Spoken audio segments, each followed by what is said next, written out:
Starting. There we go. It's live. I see live. It is live. Well, I'm going to assume it's live if it says live. Okay. We had some technical difficulties in the beginning, but I think it was the spirits. I was going to wait and do the whole thing, the whole ritual that I had set out on live on air, but I think Pombagira and Oshun had their own ideal about that. And so I started by burning a charcoal disc right here that I put some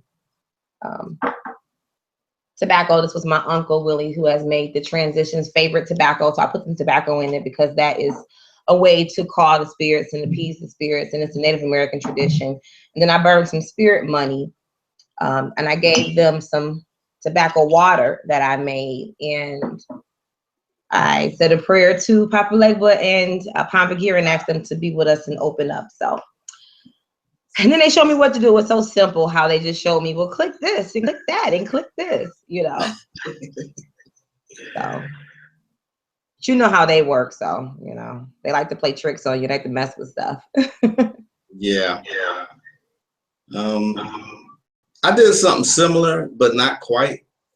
I did a prayer to Ishtar, and I burned some spirit money, I burned some frankincense, and I have lit here my salt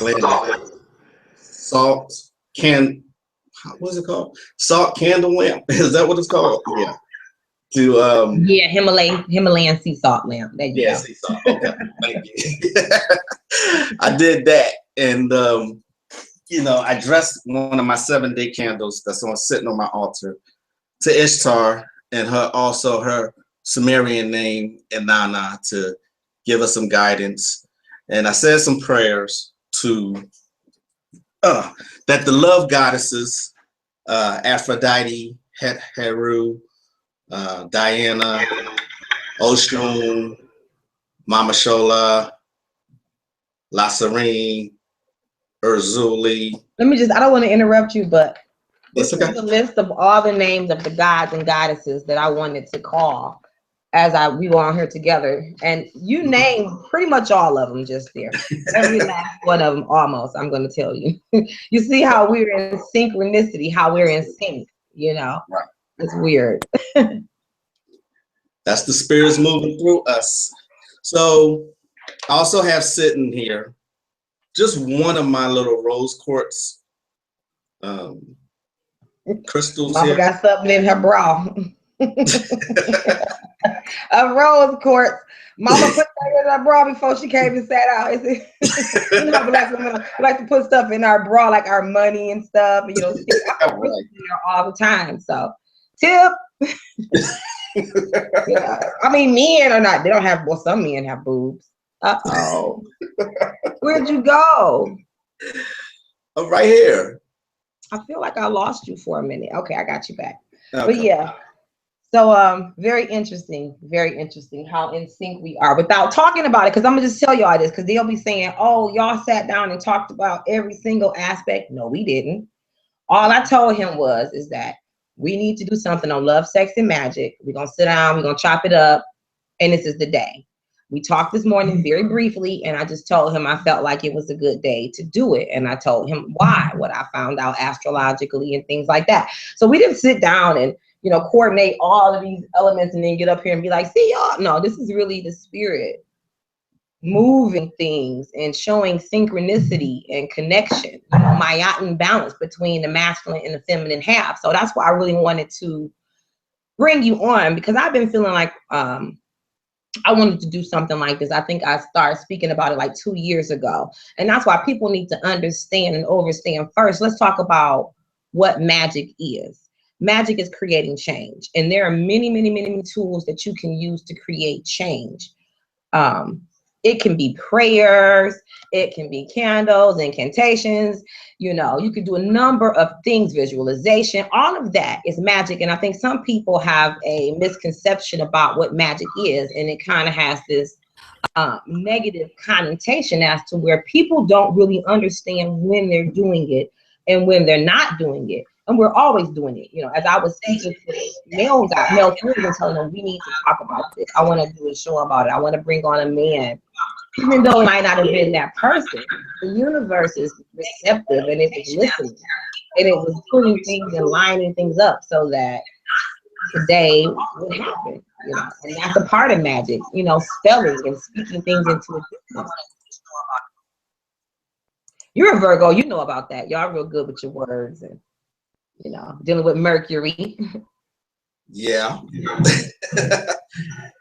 Yeah, very much so. I'm born under that feminine sign, so I have a lot of feminine qualities, you know, not in a gay or homosexual way or anything like that. It's just that qualities of a woman is very present in me. But we also ruled by Mercury, which is a sign of communication and sign of intelligence. I found it interesting that while we were having these technical difficulties, we went into the hour of Mercury. So I found that very interesting. Like you said before, no coincidence. I know. And just like you said before, you know, that's how the spirits move. So I think it's interesting that we were able to get this rolling during the Mercury hour.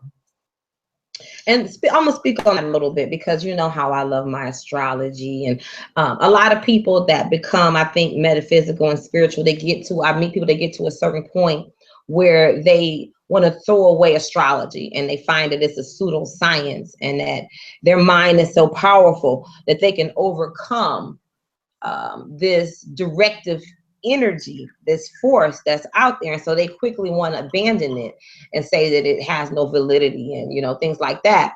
However, I'm gonna break it down to you, and I'm just gonna show you, because whether or not you are conscious of what's going on or you even accept the laws, because astrology is about law, you know, all is law, right? All law, that's what all law really means.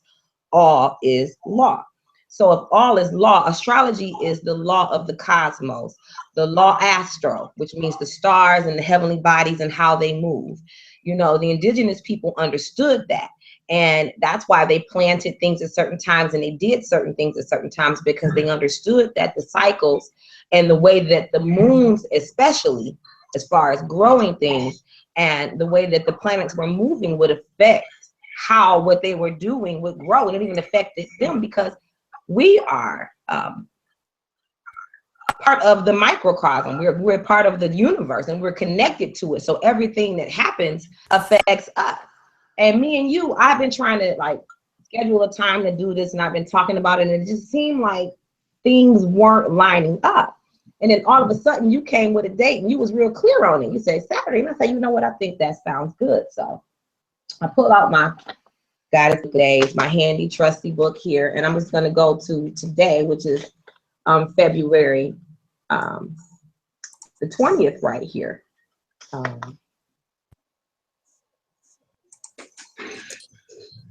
And it's talking about the day of Tetia in Rome, the silent goddess, the avatar of the harmful goddess. She is Demeter, the mother of Lorth, the household goddess, and is also known as Laura. So you're talking about the Muta, and these different goddesses, the goddess of the household dealing with woman, and then I'm dealing with the moon, right? And today is a place where the moon is in Leo. Leo is about love and relationships and fertility. Then we got the sun. The sun is in Pisces. Pisces is kind of like Pisces ruled by Neptune, which is kind of like a higher octave of Venus, you know. We got Venus sitting here in Aquarius. Aquarius rules the mind, it rules invention, it rules communicating, and things like that, and making connections within the community, like how we're coming together to talk about it, because I think Aquarius is like the internet is probably an Aquarian invention if you think about it, you know, because it's dealing with like a higher octave of Mercury. So it's like the planets in the universe wanted us to come together on this particular day and do this thing, you know, even though sometimes we want to do it when we want to. And if it doesn't happen in that time, sometimes people get discouraged.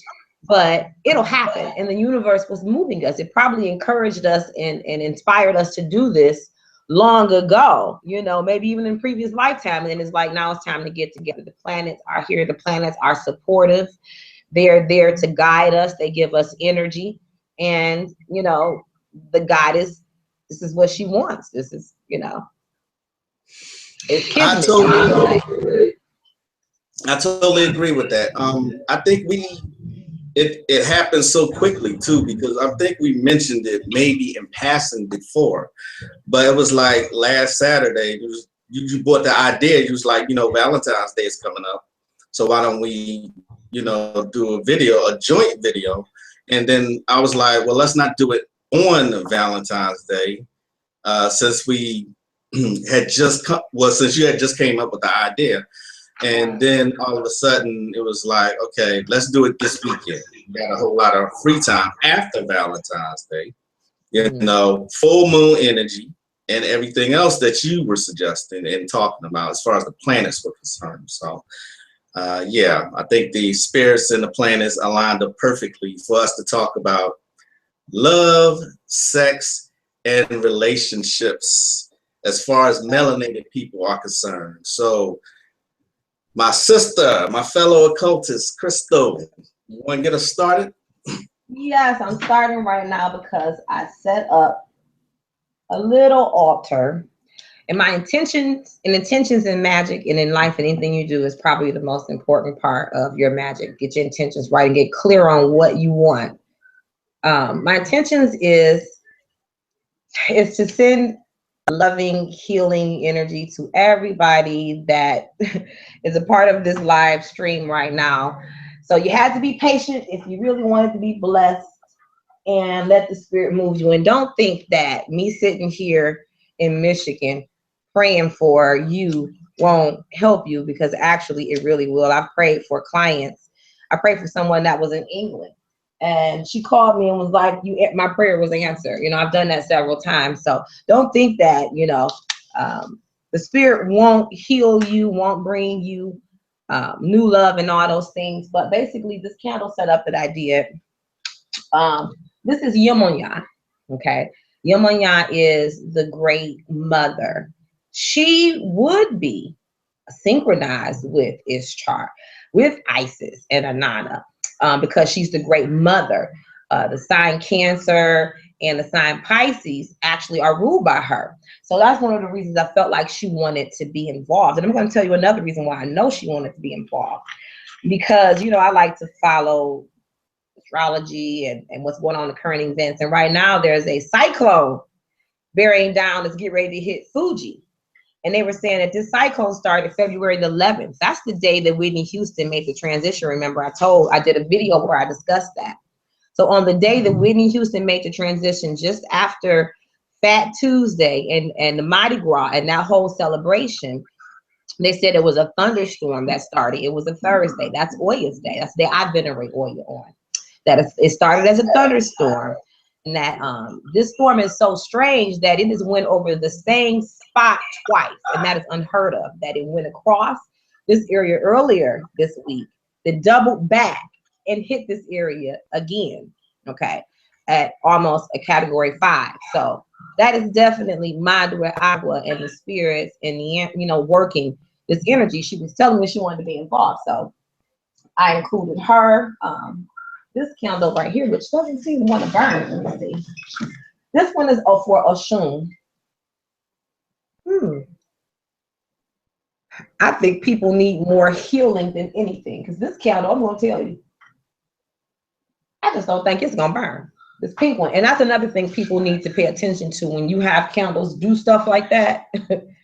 When your candles stop burning, when they're not acting right. Now, I can work it, but I'm not going to, because I just really feel like this is a sign from her. Her energy is a lot stronger right now than Oshun's energy. And it's about healing. That's what's really missing from a lot of people's sex magic, spiritual magic, period, is healing. And I think that's one of the biggest issues and one of the big areas I want to discuss while we're talking about how to use magic for love and things like that. Because you can't love nobody, and you can't attract nobody to you if you ain't healing. You got all this, these wounds that are underneath the surface most of the time, and festering. So Yemaya is definitely in control. She's a great mother, and she here. The green candle is sitting under the symbol for the heart chakra, for healing again and opening the heart. So that's green. It's actually a palm candle. And I put healing herbs in the yin and yang. I put like vervain and violet leaf. What else did I put in there? Copal. Actually, if you want to get that actual blend, I do sell it. But I put a couple other things in there with the intentions of healing. And I'm going to let them burn together. And these are different crystals. This one I really want to show you because I think it's important. This is called celestial light. It's also known by some other names. It's known by pineapple quartz, candle quartz. And what it does, it heals the heart and it heals ancestral wounds. A lot of us are dealing with ancestral wounds and things that need to be healed that are so deep that we need certain crystals and things, and we need to target that area in our lives so that we can bring in the love and the things that we desire in our lives. And so the rest of these crystals are like moon quartz, and this is a y'all don't laugh at me because I made this. I know it don't look so great, but it's the energy in it. I made myself this little ankh that's got aquamarine and blue stone and the little quartz for directing the feminine energy. And just a couple other things, a prophyllite right here for clarity, rose quartz, lapradite, which is for love as well. And again, I'm just going to wish everybody that's watching, loving, healing energy that Madre Agua, the mother of the 7 seas, first heals you, heals your wounds, and then helps you to bring in true love and to maintain true love. Because a lot of us are able to attract love into our lives, but sometimes we have difficulty maintaining it and holding on to it and nurturing it. And yin and yang is about nurturing it, water, giving it energy, giving it nurturing energy, to whatever it is that you're doing. So that was it. That's all I wanted to say. Oh, there was an incense burning here too, which I think I'm going to light another one. I like these incense. Smell really good. It's called Song of India, the Indian temple. So. And that's interesting that you said we need to heal before we can bring in, more love into our lives. And I think a lot of people don't understand is that we've been taught, and it's been embedded in our psyche as well as our DNA to not love each other, for so long. It's just really embedded, like I said, in our psyche. That's why you got people, one of the most common requests is love magic, bring my lover back to me, or something to that extreme. It was even one sister, and I love to give out this example. She wanted this guy back who left her for another woman. Now, she didn't want him back just because she loved him so much. She wanted him back because he had broken her heart so badly. She's actually said this to me. She said, I want him to suffer the same way I did. I said, I don't think that's a good idea. And I held this woman off for like a month. She kept saying, I want to bring him back, because I want him to pay. It wasn't love. It was pretty much hate. I said, look, if I tell you what to do to bring him back, it's going to bring him back. But it's not going to be in the way you want. It's not going to be he's going to fall madly in love with you. And then, you get revenge. I said, it doesn't work that way. He's going to come back, but not the way you want.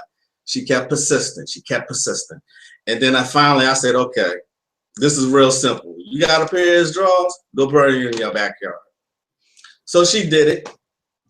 I talked to her a week later after that. And then she couldn't get rid of him.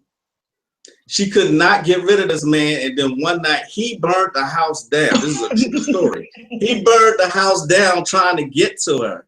And I'm sorry, y'all. I know I ain't supposed to laugh, but I'm just saying, I kept warning her. I was like, look, you're just out for revenge. Why don't you just try and heal yourself? Like, heal yourself, allow more love to get it instead of worrying about hurting him. I'm sorry. Oh, you know what? I'm gonna tell you a little funny story about a client of mine, and they will remain nameless. And she had been going to see, she had been talking to several spiritual workers in different professions about a same situation, basically a reconciliation situation.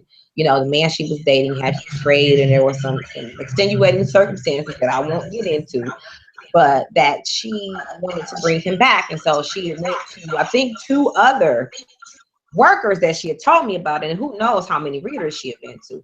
And so by the time she came to me, and she's come to me because she's wanting to address the situation with this man. So I asked her what's going on, and she's telling me, well, I just got finished working with a lady that did some work for me, and she's sending me some stuff, you know, but she wasn't getting fast results, and she wasn't getting the results. Well, she was getting results, but I guess she still wasn't getting what she desired out of it. She was getting results, and I'm gonna tell you the difference between the two. She was getting results on the work that the lady did that she asked her to do, but the results that she was getting still didn't give her the desired outcome that she desired, which was to have this man back, move on, and have babies. Okay, so the problem is that she was blocked. She needed to heal. She had been hurt a lot.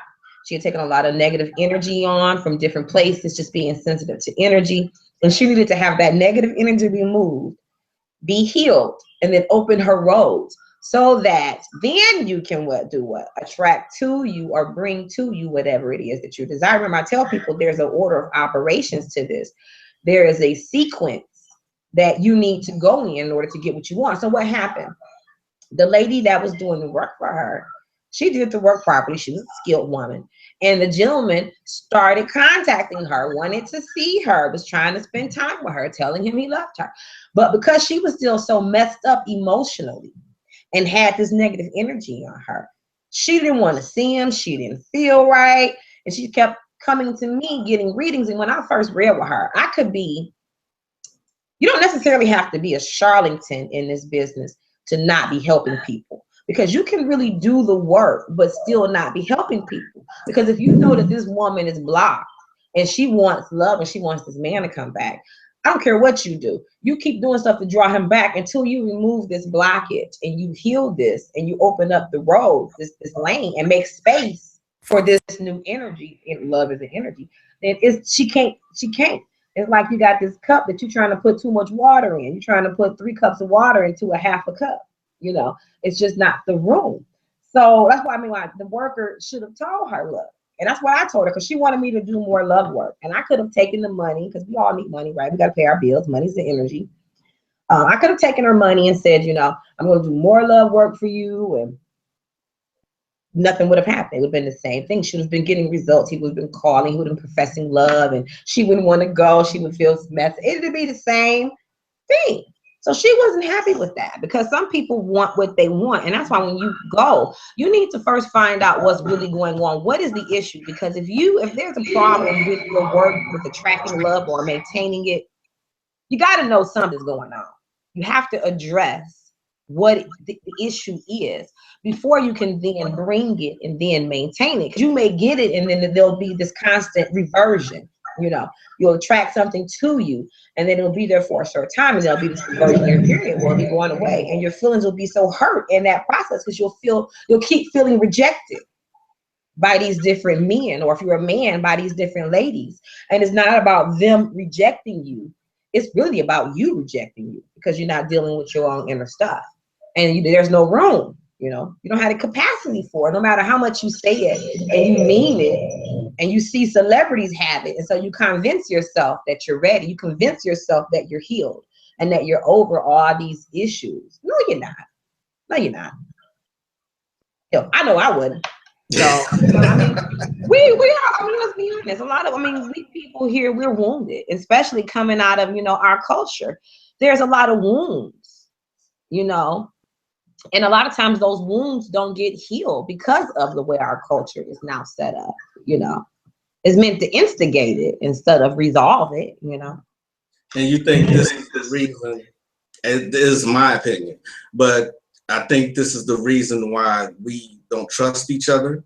It goes deeper than what we think it is. It goes back to, you know, and I'm not trying to bring race into it, but it's something that you can't avoid. It goes back to slavery days when we were pitted against each other, our families were broken up and everything. So that's passed on from generation to generation. We don't know how to love each other. We don't know how to work together to achieve our common goals. Say that one again. We don't know how to work together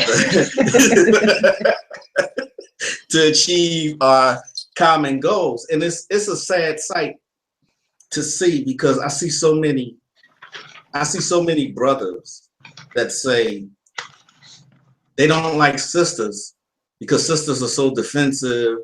They this, they that. And I'm like, you know, for one thing, sisters are always getting the short end of the stick. They're being beaten up by the brothers, but not only that, they be beaten up by other races. And you know, we're not there for them as men, you know? And so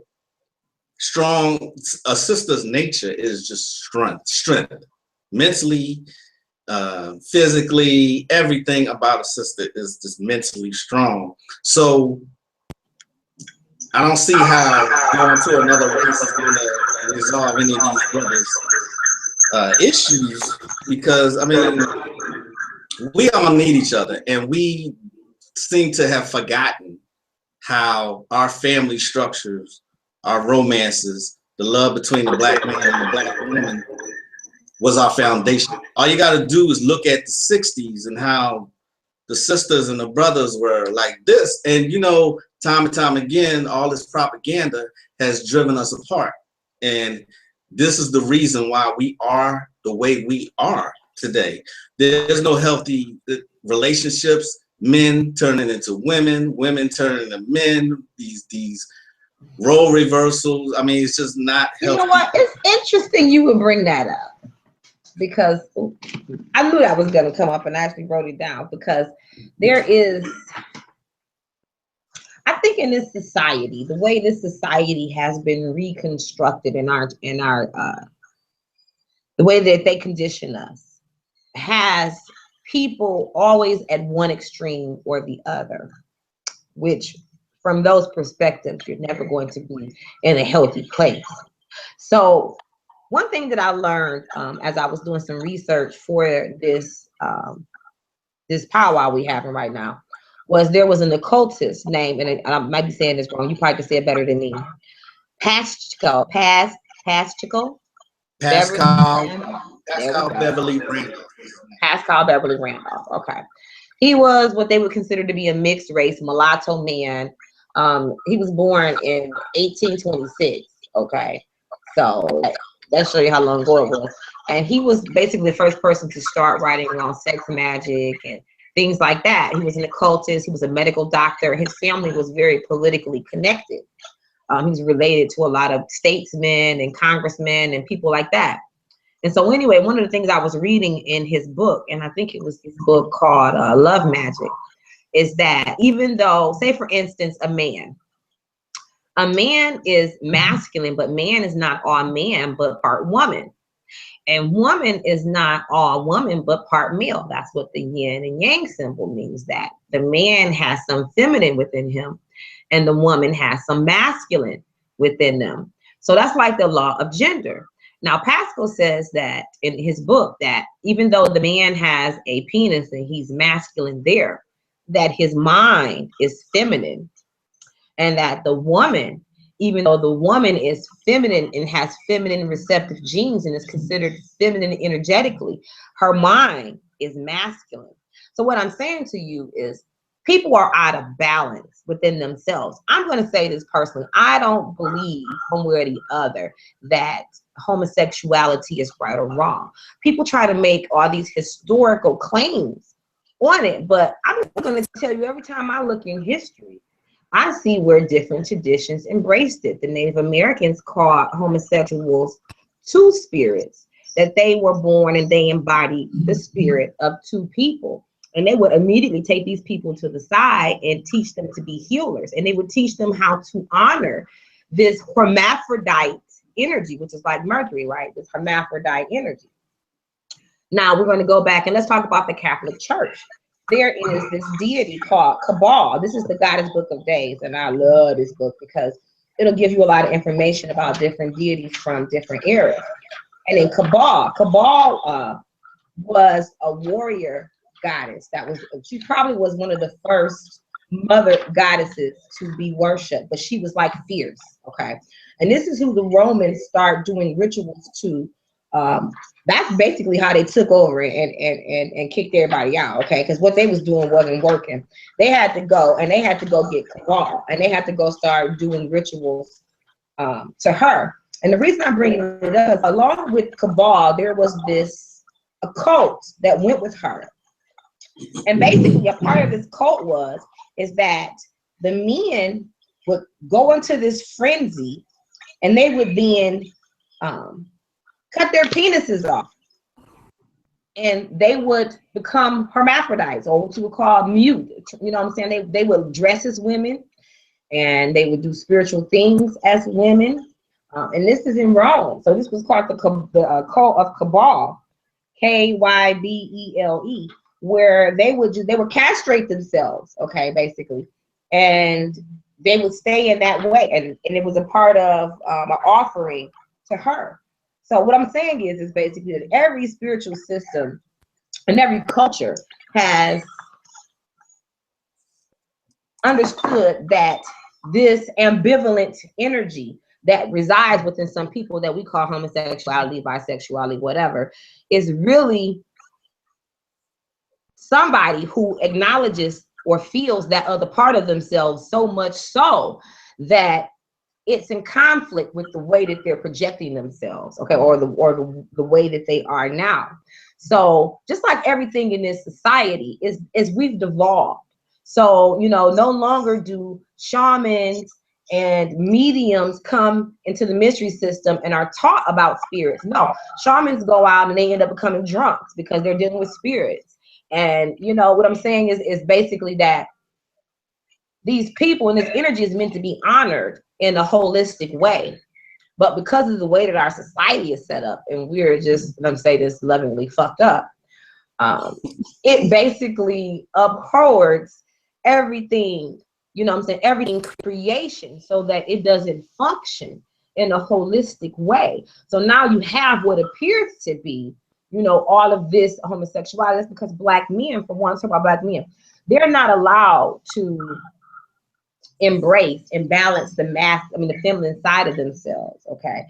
Because it's beat out of them at a young age, and they can't allow themselves to let their guard down. And, you know, honoring the feminine side of themselves is automatically considered gay, and so they don't want that label and they stay away from it. But that's really your God self. If you really want to ascend, the man has to take on feminine energy. He has to balance the feminine side of himself. And if woman wants to become goddess, she's got to take on the masculine energy and balance that with the feminine side of herself.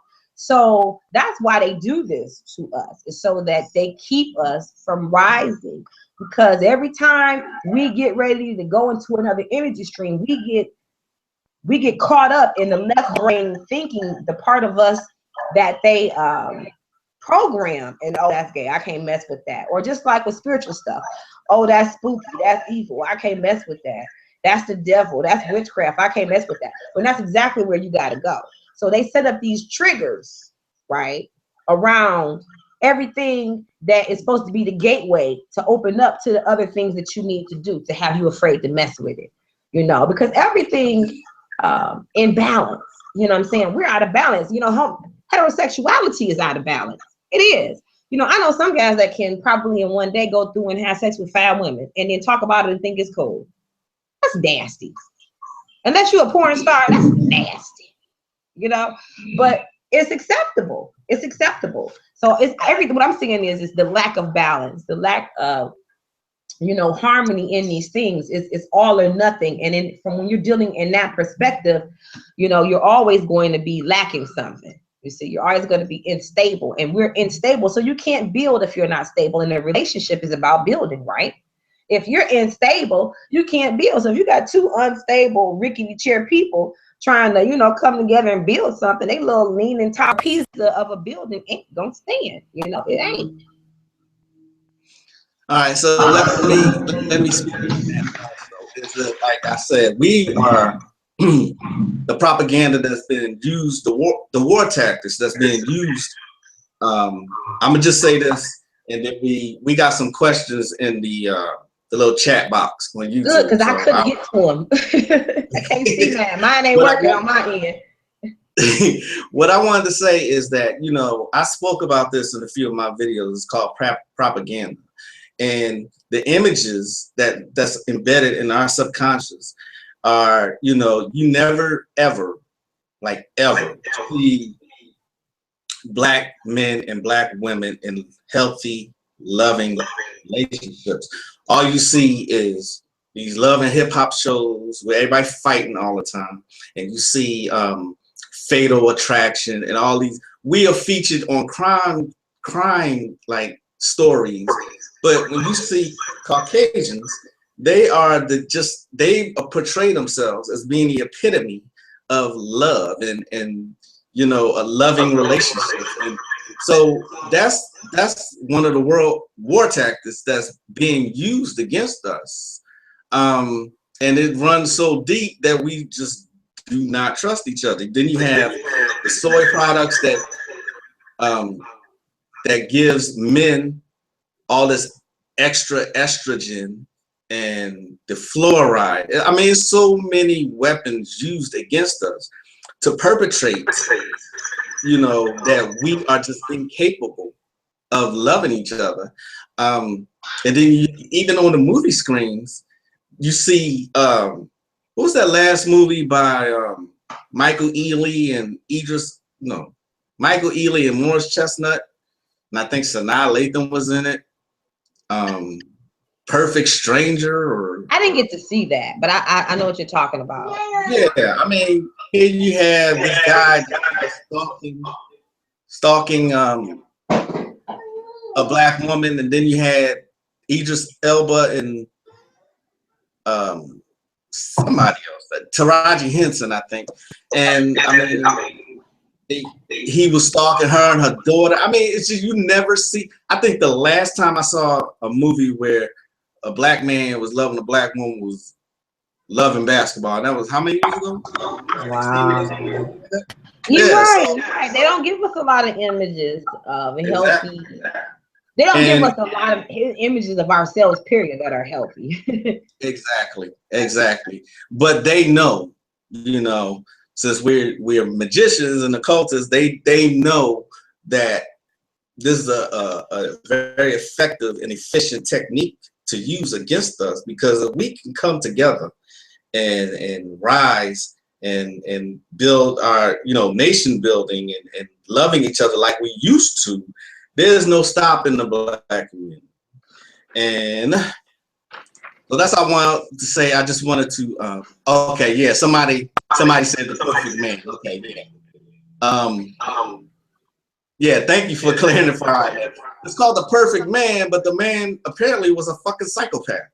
So I'm like, okay, so how's that? You know what I'm saying? It's directed at us, but then you'll see, and I'm not trying to go off on a tangent here, but you'll see Gaza, Egypt with an all-white cast, and then you'll see all these, The Notebook and stuff like that, and Eat, Pray, Love, and all these images of Caucasians in loving, healthy relationships. I know I keep repeating myself, but it's just pathetic to me to see that they want to keep us apart, and we fall for it.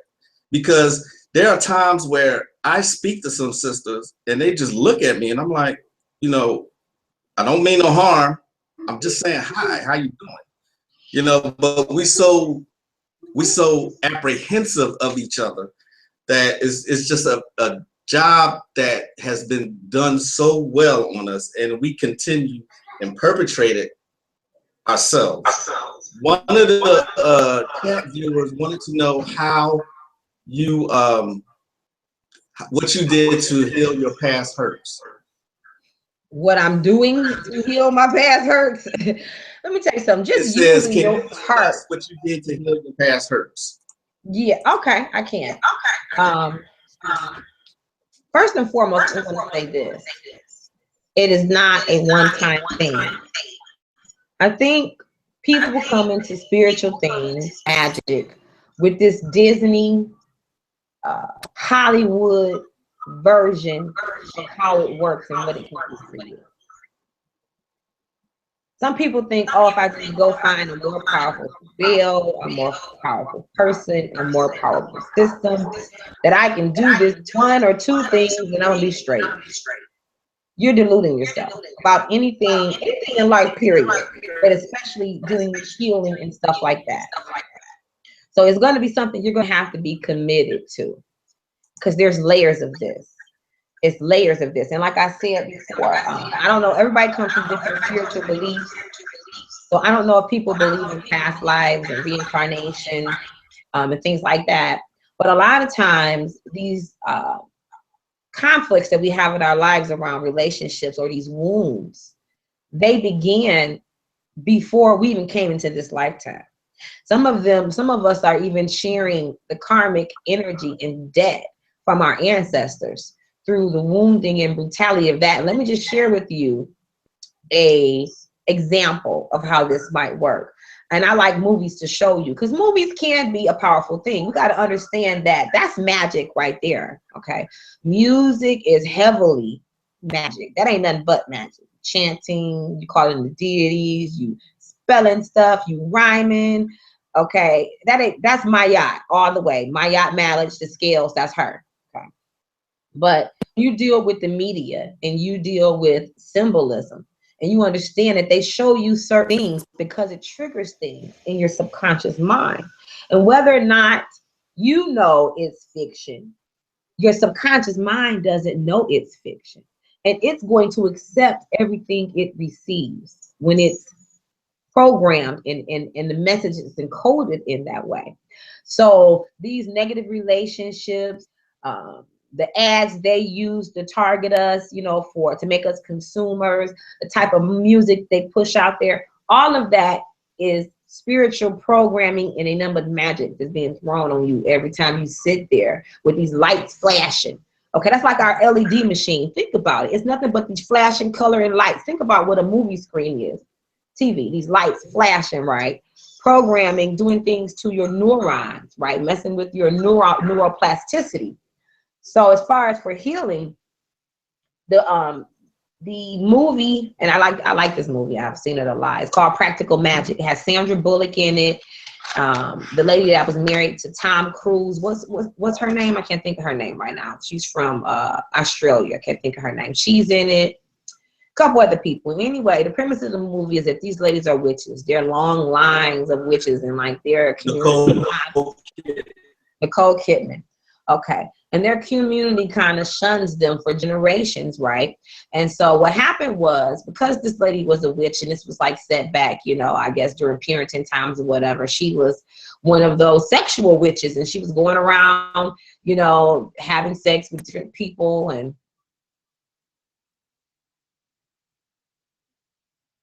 hello, I think I lost him. It says I'm still live. Let's see. Let me see if he calls back in, but I'm just going to go ahead on and continue. It says I'm still live, so looks like he's coming back in. Let me see if he's coming back. Are you back with me? I'm back with you. Okay. So anywho, the matriarch of the family from back in those times, they were going to hang her, and they, put her up and was going to hang her, and everybody watching. And when it came time to hang her, she did something. She jumped down and broke the rope, and they were scared of her. So she went off and basically became like an outcast and was on an island, but she was pregnant. So while she was there, because of all the turmoil she felt, because of all the pain, being a single mother, being shunned by society, she was in so much emotional pain and conflict that she cursed herself. And the curse was strong. It cursed her bloodline of every woman that was born after her, that they would never have true love. Even if they got it, it would be taken away. Each time the man would die. So that's what I wanted to get to. You know, we have to think about the slave trade and what that did to us, separating families, abuse, sexual abuse around that, sexual abuse that we were dealing with from this lifetime. You know, that can create, you can almost like curse yourself to where you basically sabotage yourself.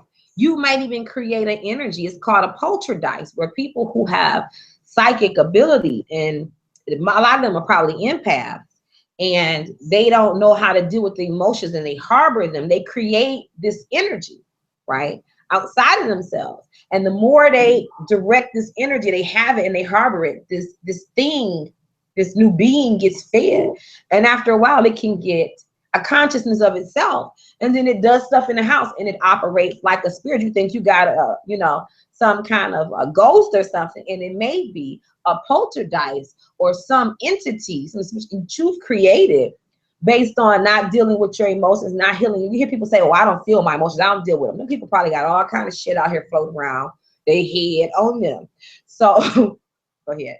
Let me just interrupt for just a second. And it's just like we always say that we always in sync, because we always are. It's interesting that you just said that, because I'm always talking about how there are hidden messages in like cartoons, right? So, you know, anybody who knows me knows I watch Family Guy and American Dad.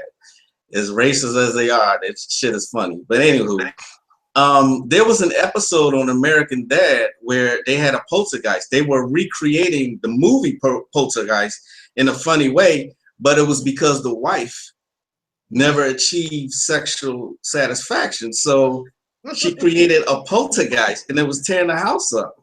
And the kids was like, "Dad, you got to go satisfy mom." And so I just feel like that's real interesting that you just put that up. And it just reminded me of that cartoon. Cartoons and TV will show you. You got to pay your open eyes and pay attention. It's right there in your face. They show you all in open daylight. It's just that we are so inoculated and just distracted, and we don't understand symbology anymore, and we don't know mythology, so we don't have a reference point for it. You know, it kind of go over people's head. And I'll be honest with you, even as I watch something, for instance, I've seen that movie Practical Magic. I used to have the DVD, so I've seen it so many times I can't even tell you. I've seen it at least 10 times. Yeah, but the last time that I watched it, that part really stood out to me. You know, you can see something 100 times and pick up different levels of meanings from it every time you go to it. But healing from those kind of wounds, because first you got to understand, before you can fix anything, you have to know what the root is.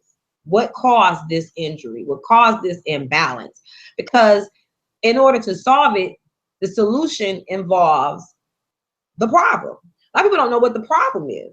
They thinking it's something else outside of them, or they thinking that they too fat, so they go lose a lot of weight, and then that don't work. Or they think that their hair ain't long enough, so they go take a bunch of hair affinity pills and get some weave, you know. And or you know, they think their booty ain't big enough, and so they go get a bunch of implants. They go see the house mom and they shoot them in their booty with the lopsided booty. You know how many people in Detroit I know right here with lopsided booties? Booty, you know? Like somebody took in and popped the booty cheek. I'm not trying to be funny, but serious. It's like, 'cause I've been there. I know they had you tearing yourself up trying to figure out what's wrong with you, why you know this shit ain't going right. You need to heal this stuff. One of the things that I'm gonna tell you that I do, and first of all, I'm a real metaphysician, I guess you would call it. I don't believe in just throw magic at it and that's it. Okay. Don't say you have to handle things on 3 levels in order to rectify it on 3 levels. So you have to deal with it emotionally. You have to deal with it spiritually, and you have to deal with it mentally. Okay. Because these issues are threefold. So as far as healing, you have to talk about it. And I don't mean talking about it to people that don't give a damn, people that taking your stuff. What did it say about today? Salacious gossip, people running their mouth. Okay, that's what's wrong with a lot of relationships. I'm gonna tell you because I'm a reader. Quit when you find somebody good. Quit talking about it. Okay, when you fall out with your man, don't run and tell everybody about it. Okay, go tell your deity, your God, or go get you a good reader and tell them. Quit telling all your friends about your business and about your healing. Even if you want to heal, keep shit to yourself. That'll help you out right there. Just keep close to yourself and find a good professional, somebody that's trained, somebody who cares, who's sympathetic, and can give you key insights to let you see the situation objectively. Because a lot of times when we're in something, we're so emotionally involved in it, we're not objective, and we need an objective third party on the outside to see it 360 degrees and not be caught up in the emotions of it all. Okay, that's the first step. You got to find some kind of outlet. You got to talk about it. You have to air it out. Okay, that's Mercury. You got to air out any wounds before they can heal. Then you have to deal with it emotionally. You know, you have to deal with your emotions. There's different things that you can do to heal the emotions. One of the things that I like is Bach therapies. I've talked about them before. They're not cheap, but I'm going to tell y'all. Y'all find money to do everything else you want to do. The red bottoms, you get them. The Jordans, you go find them. You got an iPhone and every gadget, but then when it comes to your spiritual stuff, you ain't got it. You know, I mean, that's like ass backwards to me. So invest in your health, invest in your process, invest in yourself. If you invest in you, then other people will invest in you. So Bach therapies are good. You want to start working with flower essences and herbs because they're going to help you on a molecular level. I have this Kame. I think I showed it to you guys.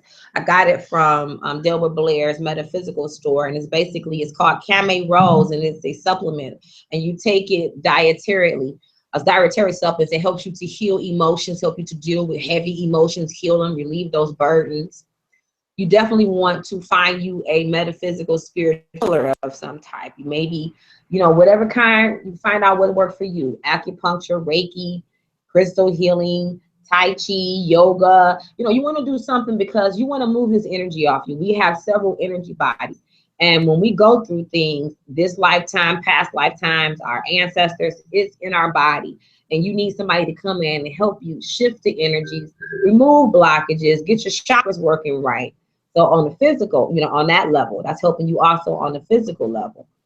Then you want to come in and do your spell work. This, what I'm doing right here, is a part of it. Working with Yamaya, she heals the emotions. She's the great nurturer. She's water, so water heals.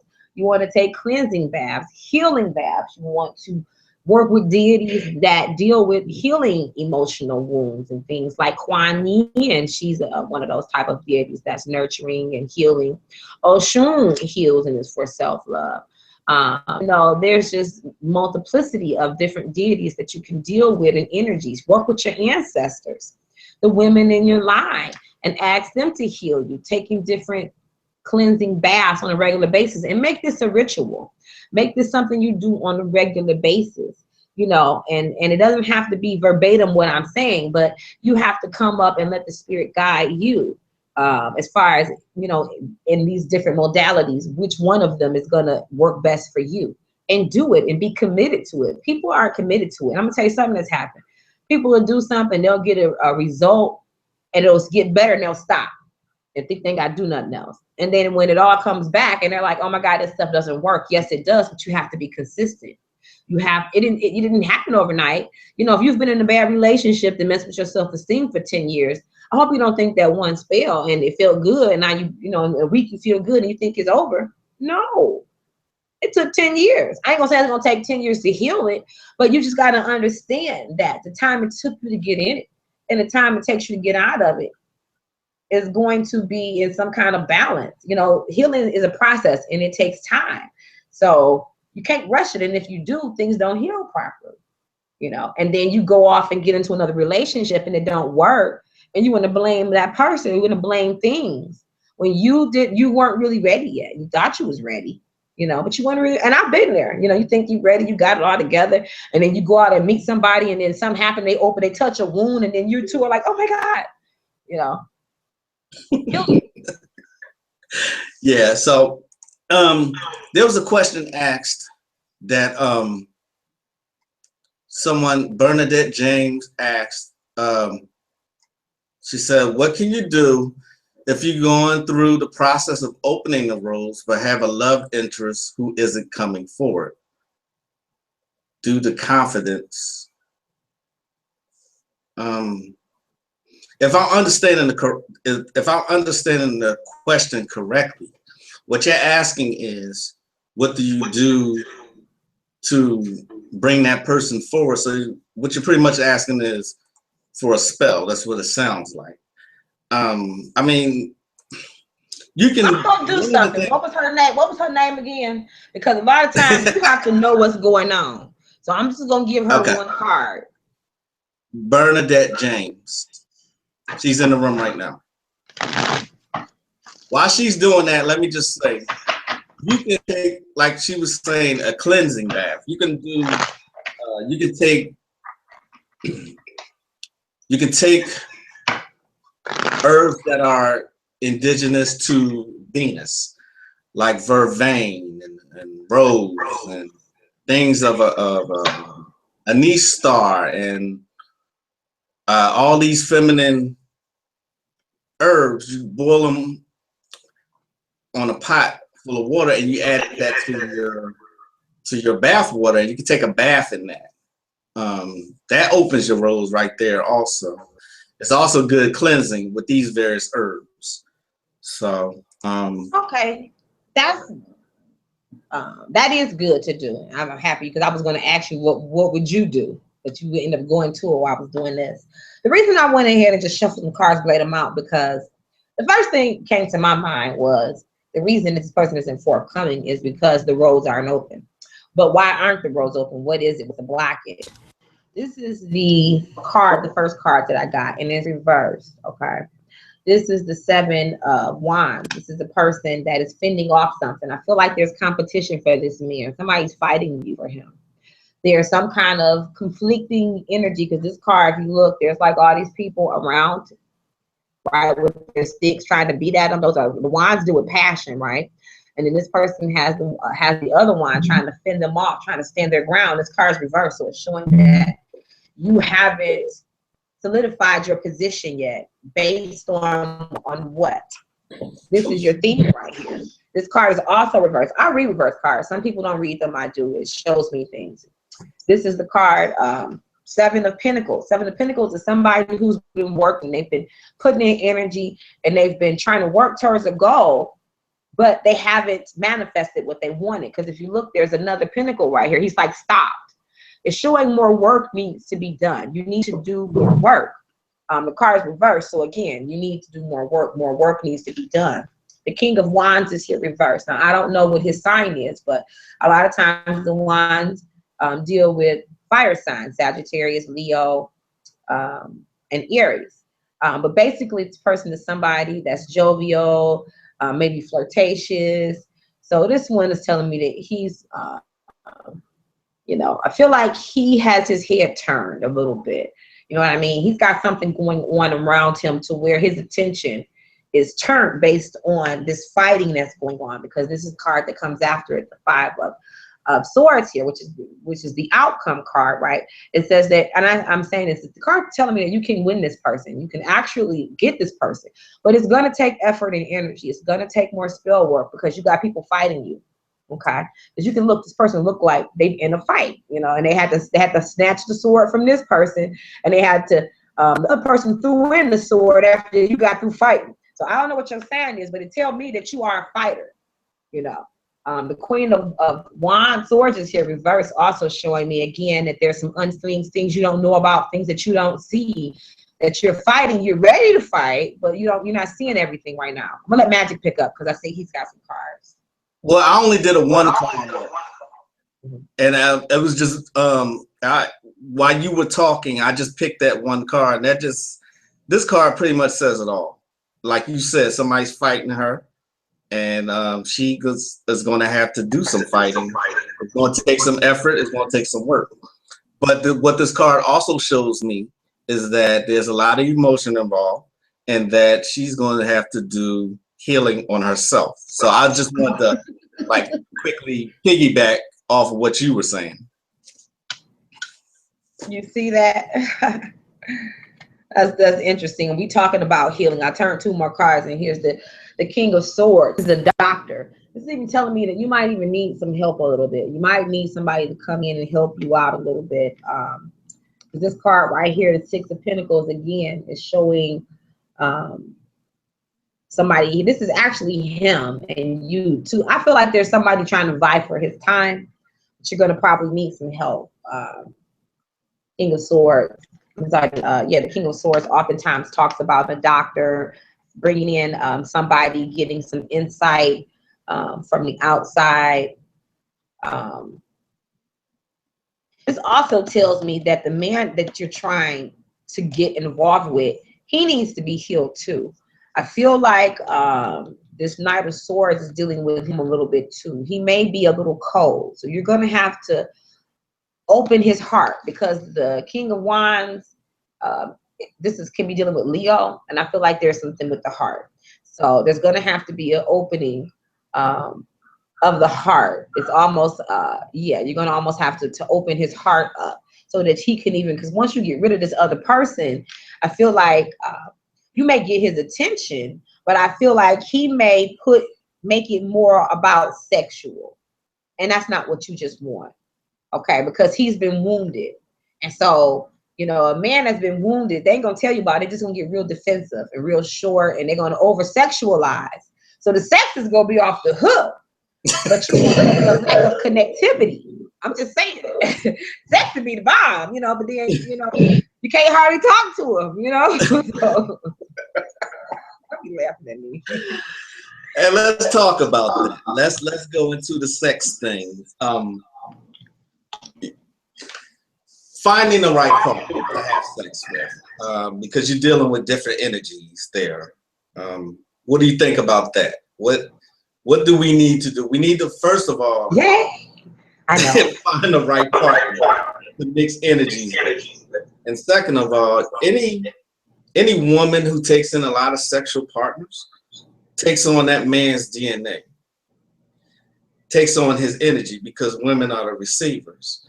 That's why a lot of these, forgive me, I'm not trying to be offensive, but a lot of these hoes and thoughts out there, so to speak, that's why they're so, you know, like muddled in their thinking. That's why it seems like they're everywhere. It's because they've taken on so many other people's thoughts by doing that. Same with a man. A man is just different. He's just being, his energy is, those that with a lot of women, he's giving away his energy to a lot of women. So he's fucked up in that way. So we have to balance that. We have to choose who we lay down and give the goods to. I think that there's 2 things that we need to do. And one of the most helpful things is, first, know thyself. And when I mean know thyself, you have to understand who you are first. Then once you understand the nature of who you are and how you work, then you understand what you need. Right? So from that perspective, for me, the tool that I use for self-discovery, and then to help me find out what I needed, and I'll relate this to myself being on finding a right partner, because obviously right now I don't have a right partner. Okay, and that's okay. People think that being by yourself means that there's something wrong with you. No, sometimes you need to be alone so that you can heal and get clear about what you want, because we always get what we want. That's the first thing we need to understand. The problem is that sometimes we don't realize that we're asking for things we don't want. We're focused on our negativity. We've been programmed to see all this negative imagery. And so regardless to how much we try to brainwash ourselves into this happy thinking, it doesn't work and it doesn't stick. But finding out who I was, astrology was very key to me, because, and I'm not coming from the perspective of, if you're a Sagittarius, you can't date a Gemini, or, you know, from that perspective. What it's about is understanding energy. We're all energy beings, and understand how to come together, harmonize, and balance each other out, because that's what love does. We're supposed to balance each other out, and if it's done properly, we will heal ourselves. When you find the right sexual partner, your sexual making is not just this lustful act, even though there's times where it may get heavy like that. You'll begin to have tantric sex, where the divine and the divine him will come together, and you will begin to heal each other sexually in other ways. But for me, astrology helped me to understand who were my easiest combinations, and helped me to understand better what they need, because sometimes we have a hard time verbalizing what we need to other people. You see, we may feel like we want a certain thing, but how do you verbalize that to another person? So sometimes it helps me when I meet a guy and I will cast his chart. It will let me know, okay, will this be easy energy? What will be the obstacles in our relationships? What are the inherent challenges? So that when you are prepared and you know better, then you'll understand how the two of you are harmonizing. And when the friction comes, you'll understand how to allow the friction to just be tension. And what it'll do is balance you out. So astrology and doing things like synergistic charts to see how the two people will compare with each other astrologically. Because I'm going to tell you, it's all in there. I mean, you can look at a person's chart and see if they're prone to sexual abuse, if they've been abused. You can find out what your mate likes sexually. So say, for instance, you're dating somebody and maybe you're not satisfying him sexually. Sometimes they don't even know what it is that's going to make them satisfied, because maybe they never were satisfied. Like you said, the lady, mama ain't never had no good orgasm. So mama can't tell me what to do, because she don't know, because ain't nobody ever did it, you know? So somebody might need to look at her chart and see, where's her Mars that deals with our sexuality, how we go after it. Where's her Venus? You know, where's the moon? And analyze it against everything else. Analyze it against the person you're dating. And that way you can see what the other person's needs. How can you best support them? You know, is this a relationship that's even gonna work? You know, for me personally, my career can be an obstacle in my relationships, okay? Without even looking at my chart, this is something that I realized, but looking at my chart, my midheaven, your midheaven deals with like your career path somewhat, and how people you see. That's at the top of your chart. My midheaven is opposite Venus and Scorpio. My midheaven is in Taurus, and Taurus and Scorpio is opposite each other. They oppose each other. So there'll be this attraction, but then there's this opposition because of what I do in my nature, spiritual and all that kind of stuff. And so dealing in these things, you know, make me attractive, and I attract people. But then there's this repulsion that happens sometimes, because sometimes they're scared. They think I might do something to them, or, you know, whatever, what have you. And so for me, the best mate for me would be somebody who's in the same career path as me, you see, because then they won't be repulsed, or they won't be afraid, or they won't, you know what I'm saying? There won't be this, the issue that'll bring us together more. Then I look at my moon. My moon is in Capricorn. Capricorns like to mix business and pleasure. So here we go again with the person that you work with, and, you know, the sexual connection where you work together. So it helped me to understand, okay, this is what I need, so I can stop setting myself up for failure. So that's why I say astrology is important, numerology, whatever. And there's different types of astrology. You got, you know, Western astrology, heliocentric, geocentric, you know, Chinese astrology, you know, there's many. And I'm not going to say one or the other is right or wrong. Get you one that feels comfortable to you. Start looking at it, start analyzing it. It will even tell you when is the best time to try to go out and meet somebody new. You know, when the moon is in your sign, when Venus is in the same sign that it was in when you were born, or when it's in a good aspect to you. You can use those things to help you, again, find the right mate. Find out, you know, for me, my career and needing to have that connection, one technique would be to go to events like that with the intention of knowing that maybe one of these people that I'm networking with on business may be a potential mate, because we would be able to connect on a level, and that's what I need based on my chart. you know. So sitting down with a competent astrologer, not just going on here and getting your free astrology report and thinking you got it. They ain't giving away no good shit for free like that. You'll get some basic information, and that's good, but it's not going to be able to get you to the point where you can really begin to make changes in your life. And I'm just going to say this one last thing. Shameful plug. So it's at Black History Month, and I'm doing half off all readings and consultations. Just put in all year at the checkout. So, you know, astrological reports, tarot readings, past life readings, half off until, you know, the end of this month. So that'll help you to find out what's going on. Maybe you met somebody, you want to check your chart out and figure out, you know, what's going on. Maybe y'all get married and you want to know what's the best time to get married so the spirits will bless your union. You know, there's just things that we forgot to do that we need to do, you know. Okay, and yeah, I'm glad you threw that in there. Because, you know, as spiritual and occultic practitioners, we do own our own businesses. She has Enchanted Decorating. I have the Magical Elite Supply Shop. Well, I also do consultations, tarot readings, and I do spell work as well. So, you know, www.themagicelitesupplyshop.com.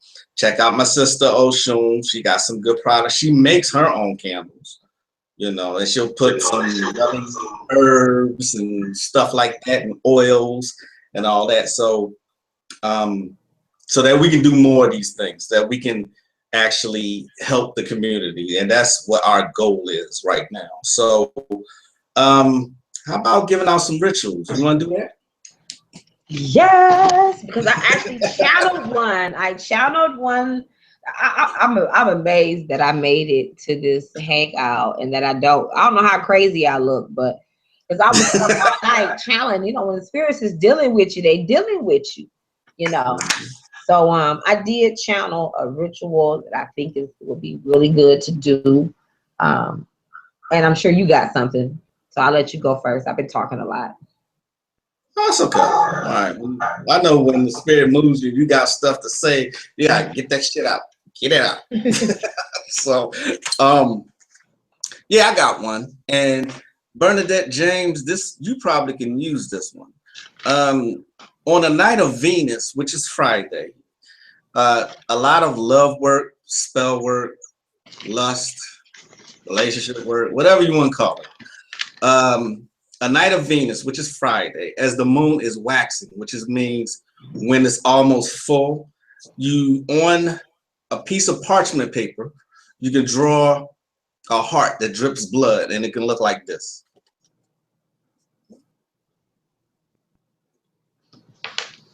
It'll look like that. And on the reverse side of that, you put your name and you put your lover's name or potential mate's name or whatever. Your red candle with some kind of love oil. Now, either me, myself, or Oshun have these kind of oils in our stores. So you place that on the heart that was drawn on the paper. And as you light the candle, you say these words 3 times. You say, I'm sorry, I don't have the words. Give me a second here.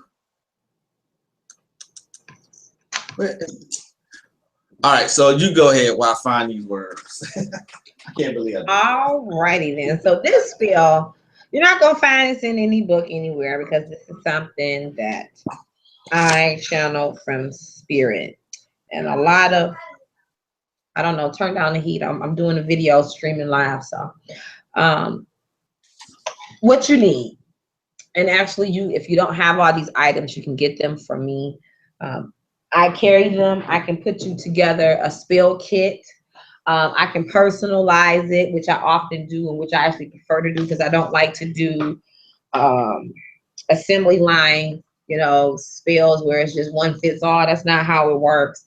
But, you know, I can adapt it. But this is a good place to start, you know, or if you just want it just the way it is, you could do it that way. You're going to need a pink candle like this, one of the freestanding candles.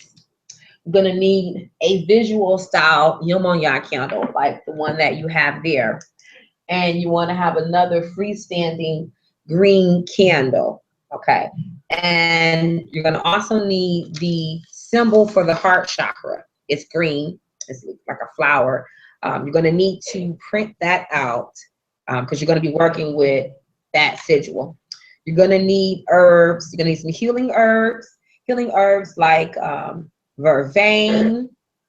You can put balm of Gilead in it. You can put violet, black copal, rue, which is really good because it cleanses. It's for love.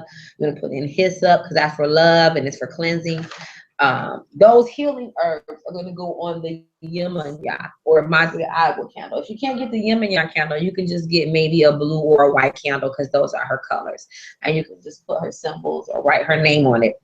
Then you're going to get your pink candle like this. And you're going to put your name on it. Then you're going to put, if there's a particular person that you want to attract, you want to put their name on it. If not, you can put something generic like soulmate or twin flame or, you know, something like that. And you're going to do the same thing with the green candle, okay? And that one you're going to also put open your heart, because a lot of times, men or women, our heart chakras are shut down. And so that has to be open in order for us to then, you know, accept and love. You're going to need some Madre Agua water and some rose water. I have my rose water in here. You're gonna need some kind of love oil. This is sweet love that I made. I also have, I put some Oshun number 5 oil on the pink and the green candle.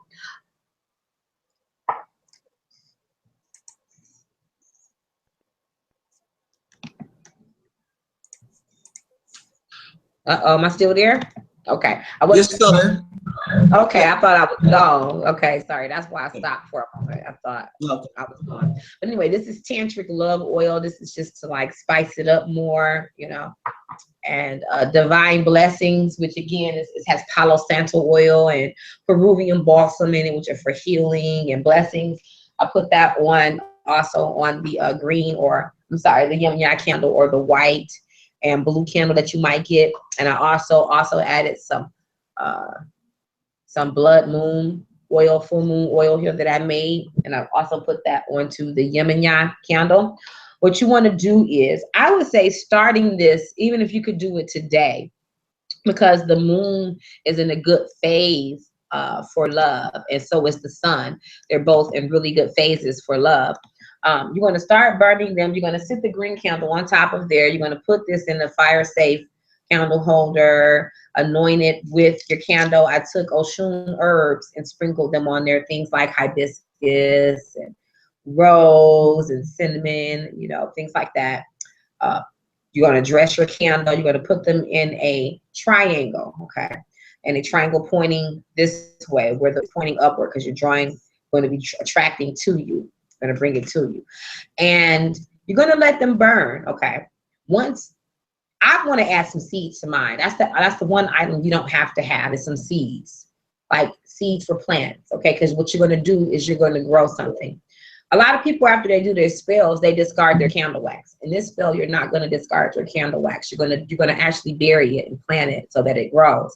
So you're going to burn it down, and at the end, you're going to have a gob of candle wax. You're going to have that symbol, and it's all going to be in a big gob, right? And so you're going to hold on to it. You're going to hold on to it until March 16th. Why? Because the moon is going to be in the sign of Cancer. And that's one of the best places to have the moon when you plant things. You want to plant in water. The full moon is coming. Don't wait till the full moon, because if you wait till the full moon, the moon will be in Virgo. And that's not a good time. It's probably one of the worst times, because it's barren when the moon is in Virgo. So don't wait that long. I'm giving you this time because the moon switches signs every 2.5 days. So you want to do it whilst in this frame. And then it also goes void of course right before it. And you definitely don't want to practice magic then, because when it's void of course, it's just not a good time to do anything with the moon, period.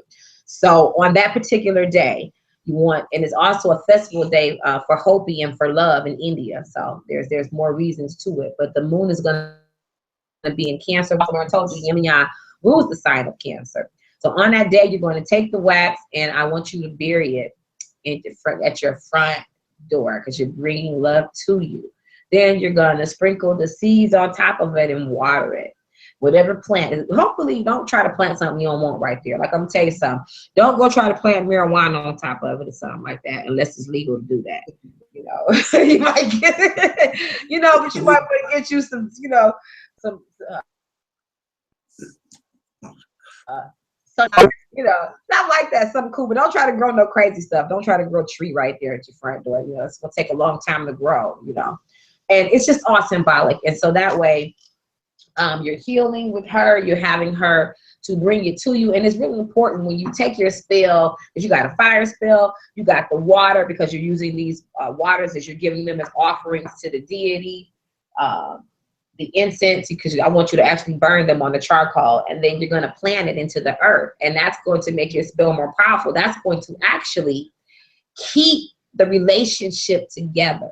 Okay, because remember I said sometimes people have a hard time with getting it to grow. Okay, and so I think that's a good one. That's the one that they gave me. I would say try it. I'm gonna do it, and I'll let you know what happens. Okay, I also wanted to say that there's a reason that we decided to come together to do this particular video and speak on these issues, because it's very prevalent in the melanated community, and not only that, it's a balance here. You're hearing things from a man and also a woman. So notice that I am wearing a shirt that has black and red on it. That's duality. That's even Papa Legba's colors, because he represents duality, yin and yang, male and female. So that's the reason we thought it would be a good idea to speak on this topic, because you're getting both points of view, from a man and from a woman. So with that being said, like I said about this spell, this is on the night of Venus, which is Friday. Like she said, while the moon is waxing, before it gets to its full point, on a piece of parchment paper, you draw heart dripping blood. I'm going to show it again. Something like that. And then on the reverse side, your name, and then your potential mate or lover's name right below that. You anoint a small red candle with some kind of love oil, come to me girl, or come to me boy oil, or something like that. And you place it on the heart that you was drawn. And as you light the candle, you say these words 3 times. You say, burn flame like this love, bright as the stars above, cause love's heart to beat for me, light this passion for all to see. And you say, like I said, you say that 3 times. 3 is one of the most mystical numbers in the universe. You let the candle burn for about 10 minutes, and then you snuff it out. And as you're snuffing it out, you repeat those words again 3 times. All right. So you repeat this daily until the candle is completely consumed. And like Oshun was saying, you don't throw the remains away, the candle wax, you bury it.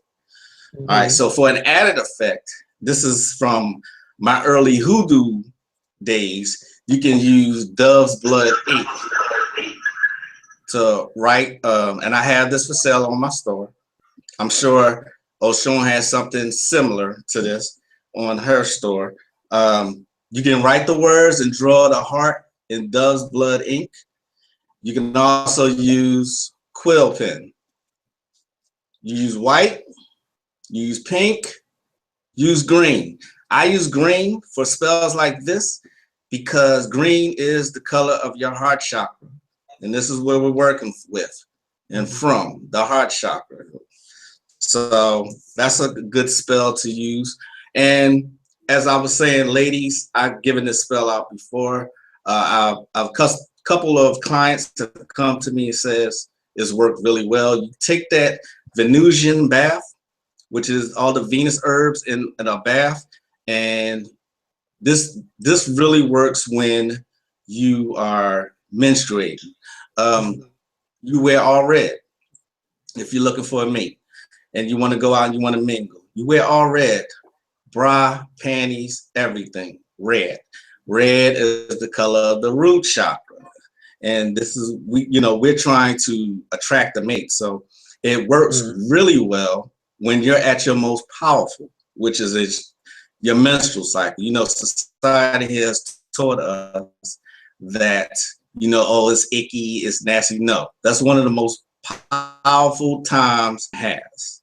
So, fellas, I'm not trying to be gross or obscene or anything but let me just say, I can't believe I'm about to say this, but that's one of the best times for you to taste your woman. That's all I'm gonna say about that.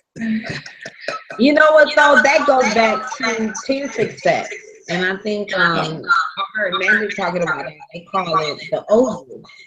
That there is that the man needs to take it to become a god. So that's out of subject, but the vagina carries a lot of helpful things for the body. For instance, I was reading recently that for women who don't have vaginal births and have cesareans, their children are more likely to have asthma and other sicknesses because they don't get I guess, in the vaginal canal that they would normally be introduced to during the birthing process. They don't get it, and so it affects their health in life. So do you see from that perspective that even the baby needs something to have exchanged orally from the mother to help him, just like the milk. Baby's milk, when baby gets that, it builds their immune system, and it makes them, a lot of times they're healthier, smarter, and different things like that, because they've got the breast milk and what's in it naturally. So, people, there's so many taboos and so much stuff. Right. And we need to stop, being afraid to talk about these things. Just like I think you got a better chance of going to McDonald's, Burger King, or Taco Bell and getting blood. A witch put it in there. Yeah. You're more susceptible to that. All day and get your food and I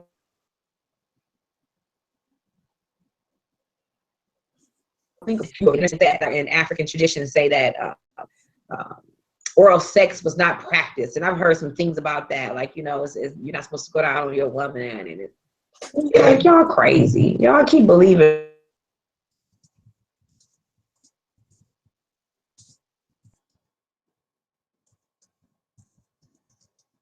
On this, your damn house up, you got stuck.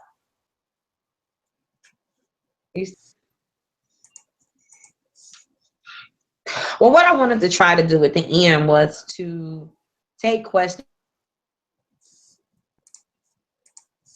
and love questions, things on. I think the feed is kind of going in and out.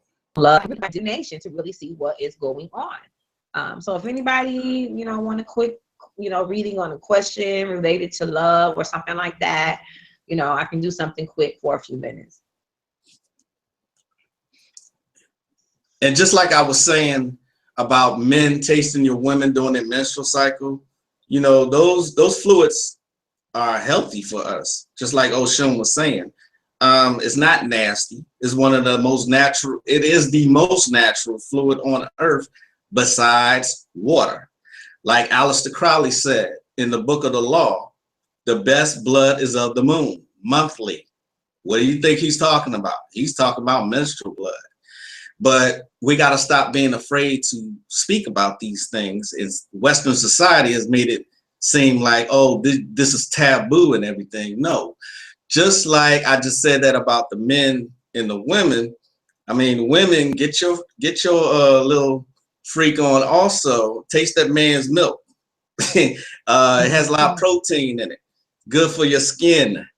You know what I mean? So I mean, have fun with it. We used to be able to speak about these things without thinking it's such a nasty thing. No, the Right. act of making love with your woman is the most natural act in the universe.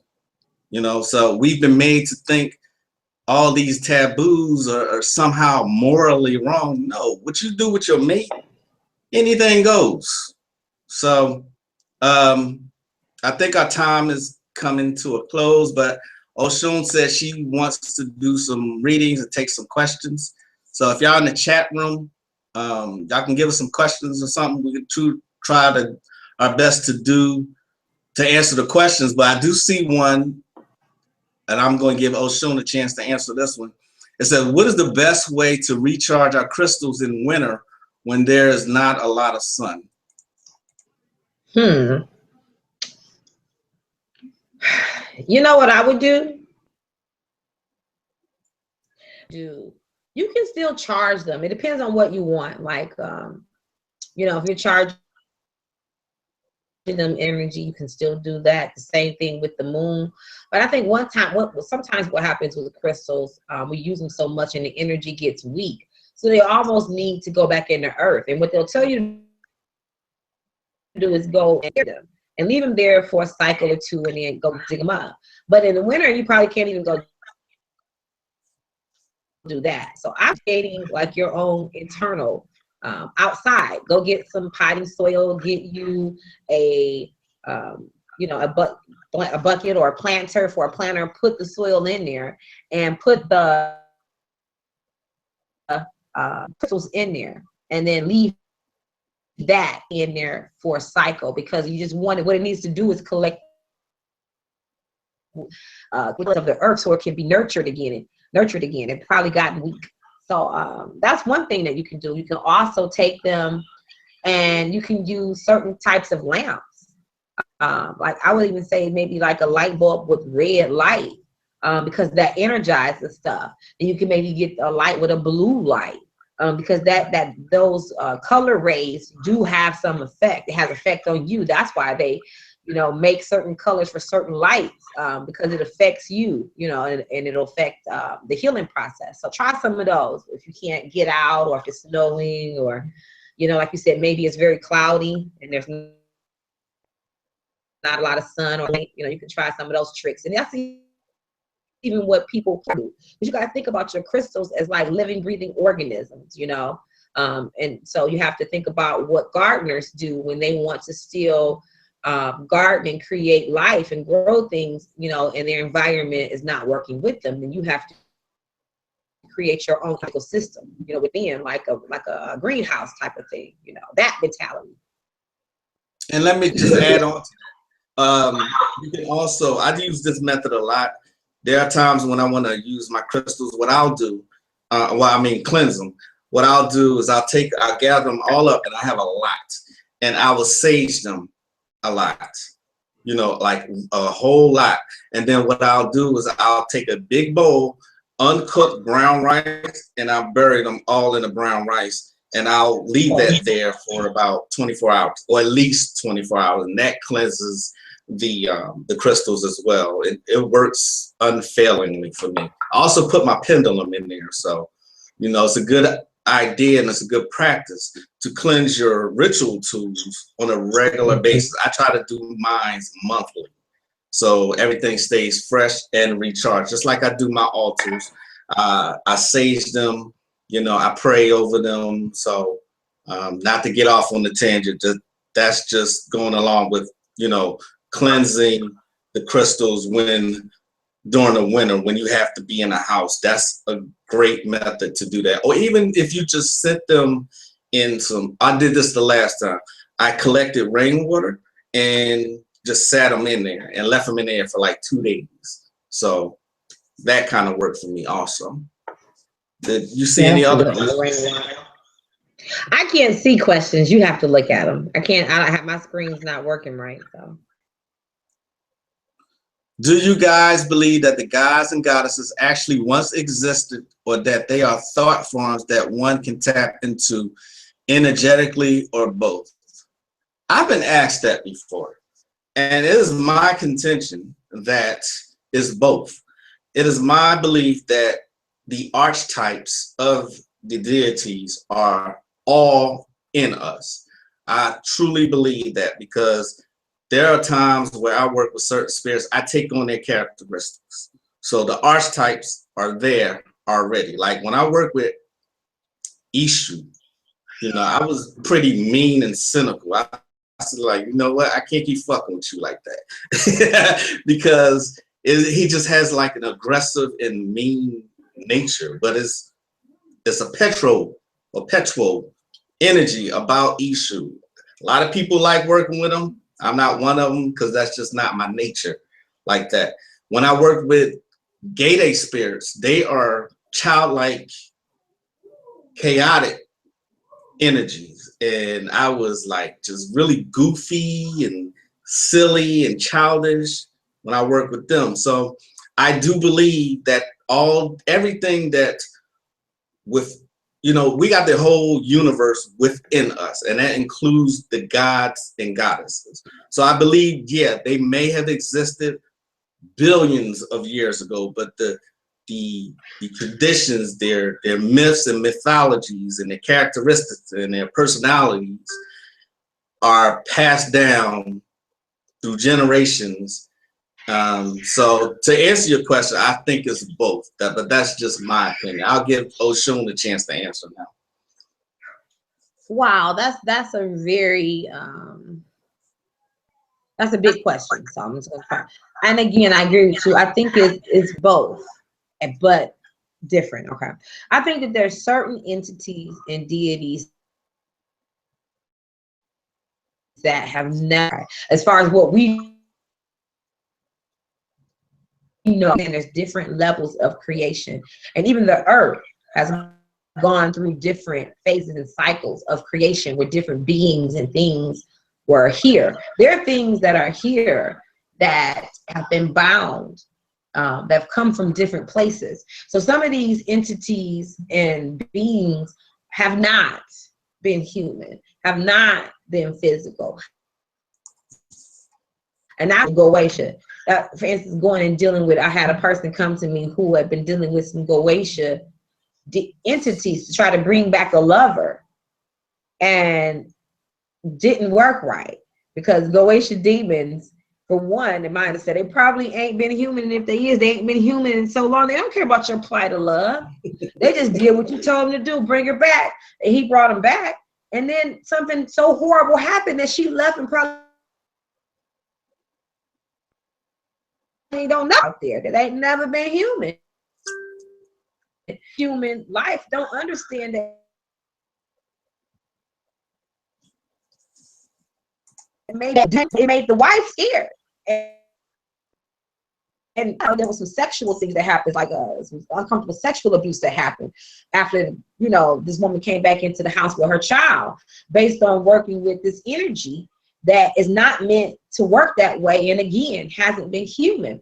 But then when you deal with the archetypes, like what they call the collective unconscious, for instance, archetypes is Virgo, Sagittarius, even down to Oshun. For me, before I had my conscious awakening of knowing what energy I carried, I was already doing things that are associated with Oshun's myth.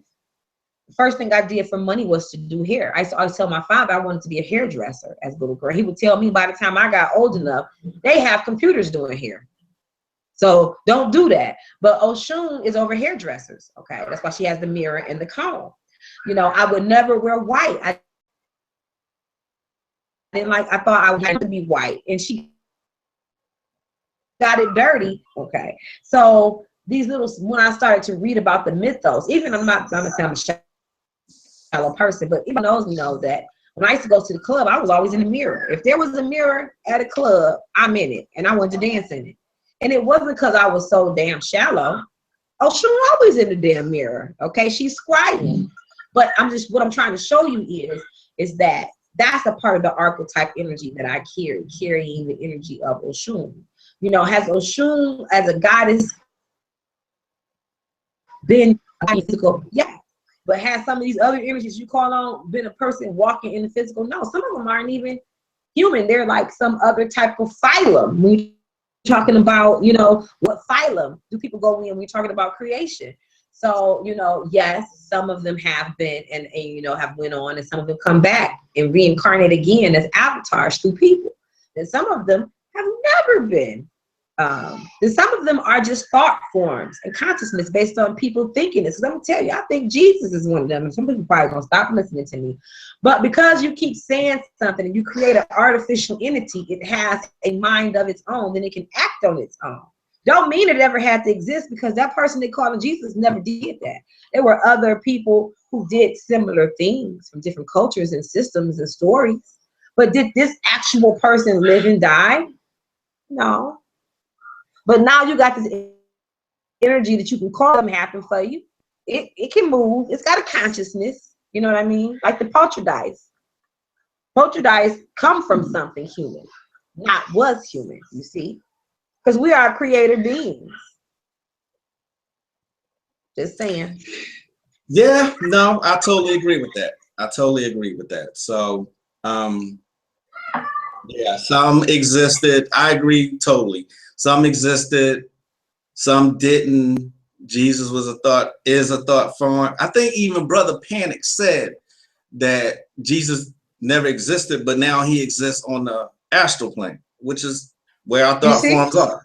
You know, so many millions of people praying to this made up imaginary being, and it ends up being real astrally, not physically. So and I'm gonna tell you something else I read, that the ancients didn't have this astral realm, that we had to create this realm. That the ancients didn't deal with the astral realm. Okay, that's the lowest realm of creation. You're right. That's where our psychic jump. That's exactly like that. And especially the etheric realm, which is right below that, which I do not like at all. It is so unpleasant there. You know, so we created, that's where all the low level entities reside. I mean, low vibrating, devious motherfuckers. It is an unpleasant experience. I don't like visiting that realm at all, but that's not what this is about. I gotta go. I'm sorry, I gotta go. All right, well, me too. I gotta go too. Okay. So we hope that this was really informative. We're gonna do this again. We're gonna see about doing another format, but I hope that y'all got a lot out of this. If you can hit us both up for questions, we're both on Facebook as well, or send us a message and through YouTube. You know, so thanks for tuning in, those that tuned in, and thanks for the questions. I thank my sister Oshun for doing this with me, and hopefully we see y'all again soon. Oshun, you got anything to say before we close? Yeah, I just wanted to say thank y'all. I know it was a little slow getting started, some technical difficulties, but you know, if you have any questions for me, or if you want to reach me for a consultation for spiritual work or whatever, you can reach me at email at stargoddess313@gmail.com, or you can visit my site at www.enchanted-divas313myshopify.com, and you know, I can customize something for you, you know, where we can just build from there. Thanks for stopping by, and peace and many blessings to you. Peace. We out.